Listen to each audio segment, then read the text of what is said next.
प्रतिवर्ष परी ए वर्ष मध्य अष्टपरी कराई ठाकुर श्री महापुरुष अच्युतानंद स्वर्णक्षेत्र को ये महापुरुष अष्टपरी पालन कराए बहु पाखर एवं बहुत दूर दूर भक्त ये आसती से अधिका जनसमागम को लक्ष्य करी आम से अधिका फोर्स भी डिप्लॉय करूँ कटक एसपी रूराल को रिक्वेशन देलापर से अधिका फोर्स ऑफिसर आणिक लॉ एंड ऑर्डर मेंटेन कराऊँगी सब शांति श्रृंखला हम बोली आम चेष्टा करूँ।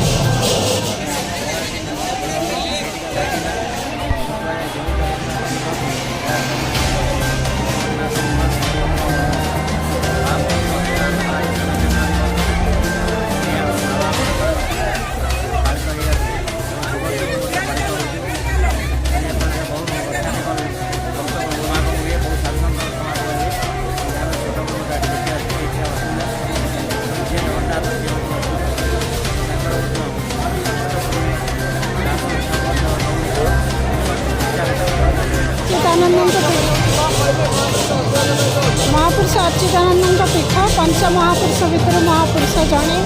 त्रिकालदर्शी थे आगत भविष्य वर्तमान विषय सब कहीपारती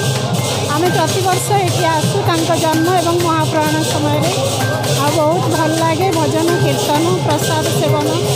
सबकि होता है आश्रय ही बहुत लोक आसती एपाई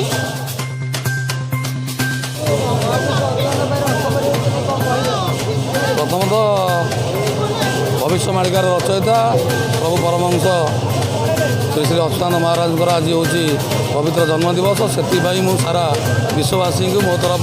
तथा नेमाल पीठ पद्मन पीठ तरफ हार्दिक अभिनंदन जनाऊँ। आज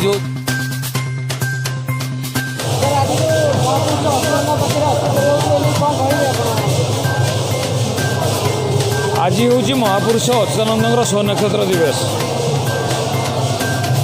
1483 मसीह जन्म होता बोली किसी गणक मैंने कहती यदि महापुरुष ताले महापुरुष को आज 538 वर्ष होता है।